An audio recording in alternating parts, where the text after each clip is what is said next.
Bakın görüp görebileceğiniz en disiplinli, sözünün eri, videolarını yıllık olarak eksiksiz atan kanala hoş geldiniz. Ben Deniz Süleyman Çakır efendim. Azdan az, çoktan çok gider. Yani kıymetimi bilin abi. Benim gibi düzenli video atan kaç tane kanal var? O kadar düzenli video atıyorum ki bir önceki videomdaki sesim ile bu videomdaki sesim uyuşmuyor. Onu fark ettim. İş disiplini ve ciddiyet bunu gerektirir beyler. Bakın şimdi bundan sonra işi üst vitese alıyorum ve 12 ayda bir olan video planımı 10 ayda bir olarak değiştiriyorum. Evet. Teşekküre gerek yok. Rica ederim. İşin laklakını bir kenara aldıktan sonra video içeriğimize geçelim. Fakat benim Spy rehberim muadillerime nazaran daha çok sohbet havasına geçecek. Muhabbet edeceğiz biraz. Şimdi beğenir misiniz bilmem. Fakat ben bu şekil muhabbet ederek yani yorumlayarak Spy rehberi çekmemin sizin için daha yararlı olacağını düşünüyorum. Bu da demek oluyor ki tipik bakın arkadaşlar track step atarken dübürümüzü daha yaslayacağız. Ondan sonra herif yanımızdan geçerken bıçaklayacağız.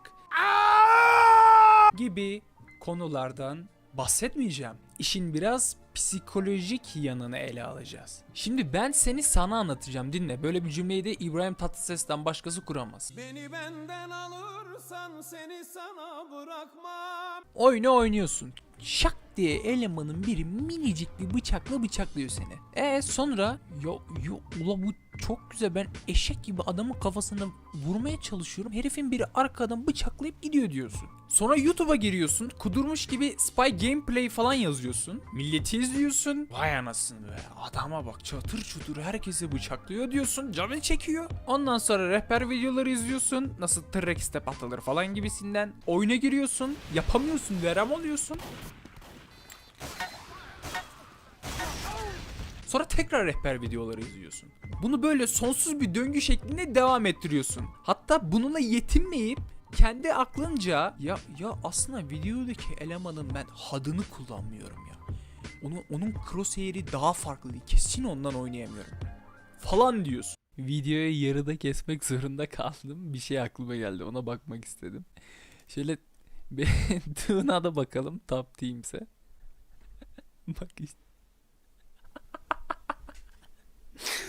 Dalga geçer gibi beyler bunu kullanırsanız tam bir track stepçi olursunuz yazmış.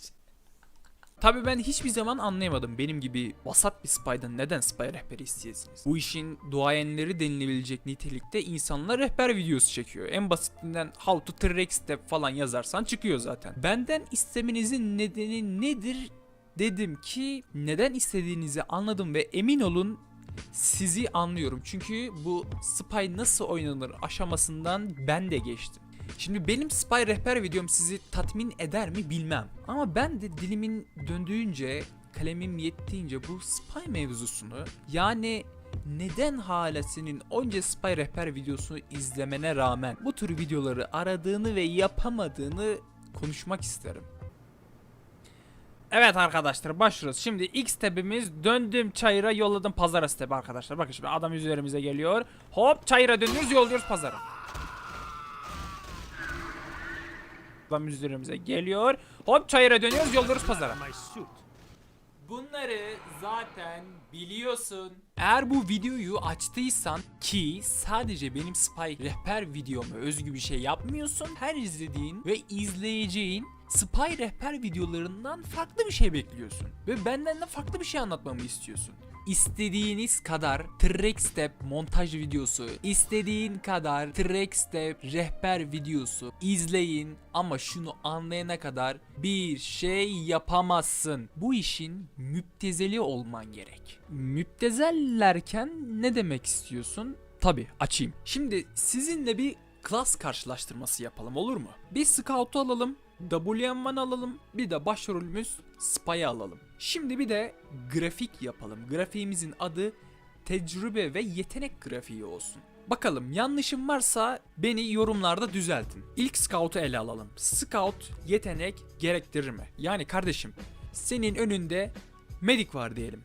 Senin onu indirmen için eğimi ona doğrultup ona ateş etmen gerekir mi? Gerekir. Yani yetenek değeri yüksek biri olman gerek. Ve yine varsayalım. Kardeşim sen CSGO oynuyorsun veya herhangi bir FPS oyunu oynadın. Scout hiç oynamamış ama FPS oyunlarında iyi olan biri bu klasın altından çıkabilir mi?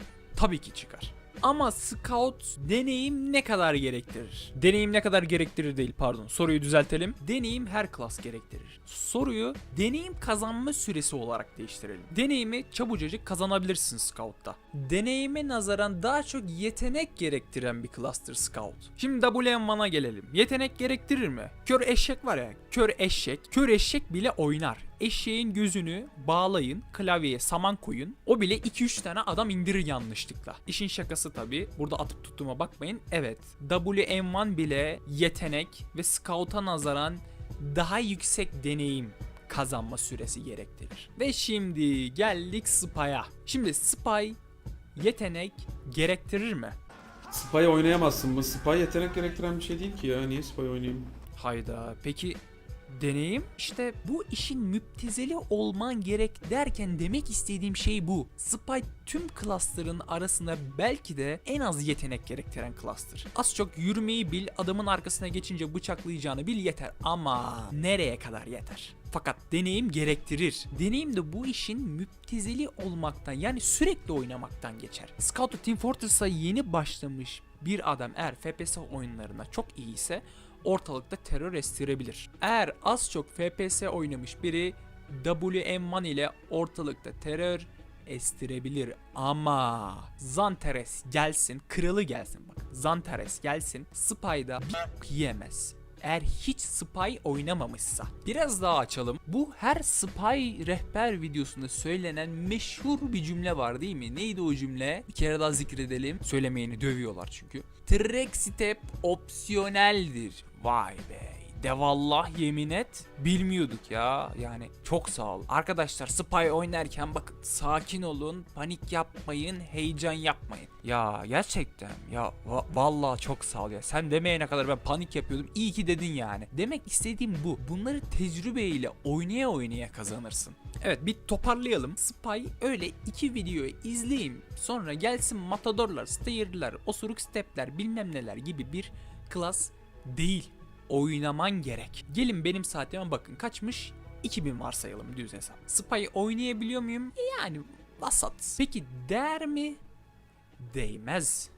Beyler değmez. Kesinlikle değmez. Ben Spy main falan olmanızı önermiyorum. Aslında cümleyi yanlış kurdum. Ben hiçbir klastan main olmanızı önermiyorum. Çünkü bir süre sonra ben bu klasın main'iyim diye kasıyorsun kendini ve bir hırs ile oynuyorsun. Oynadığın oyundan da zevk almıyorsun. Bu yüzden bu kanalda bana göre yaptığım en büyük hatalardan biri olan bu videomu gizliye alacağım. Eğer izlemek isteyen olursa videonun sonunda izleyebilir. Çünkü rekabetçi TF2 Center, yok işte Highlander bilmem ne, bunun gibi işlerle uğraşmanızı istemiyorum. Bu oyun CSGO, LoL veya PUBG gibi rekabet oyunu değil. Daha çok eğlence oyunu, eğlenme oyunu, güzel vakit geçirme oyunu. Eğer rekabetçi oyunu olsaydı Valve yapardı zaten. 13 yıllık oyununa turnuva falan bir şey. Yani bu oyunu rekabetle, hırsla oynamak yakışmıyor ve gitmiyor. Zamanında hiç anlamamışımdır şu kontrat sözleşme yapanlardan. Bir türlü anlam veremezdim.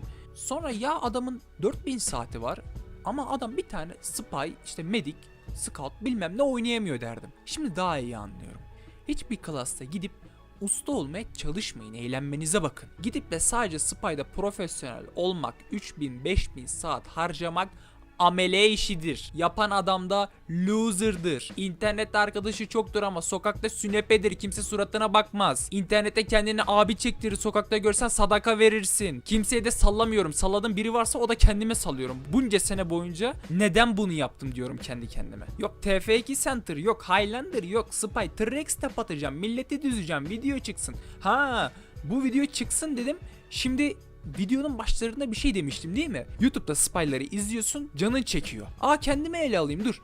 Şimdi siz şey mi sanıyorsunuz? Bu adam oturuyor 30 dakika içinde 100 tane adam öldürüyor. Bu adam iyi oyuncu. Ben ve benim gibi yayıncılara kanmayın. Yine ben ve benim gibi insanların amacı ego kasmaktır. O videolar bir günde çıkmıyor. Belki de bir hafta aralıksız oynuyorum. Aralardan güzellerini seçip koyuyorum. Siz de ya adam süper oynuyor ya ben de bir spy oynamalıyım deyip heyecana kapalıyorsunuz. Evet güzel insanlar, biraz hararetli konuştuk, sert oldu, kalın oldu, kimse kusura bakmasın artık. Aslında oyunu uzun süredir oynamamamın asıl sebebi de bu. Nasıl oynamam gerek onu bilmiyormuşum, yanlış oynuyormuşum. Oyuna başladığım zamandan beri sadece hırs, sinir, stres ve büyük bir ego patlaması yaşadım. Bazen sadece 2 hafta spy oynadığım oluyordu. Bir de kendime böyle değişik hedefler koymuştum arka arkaya.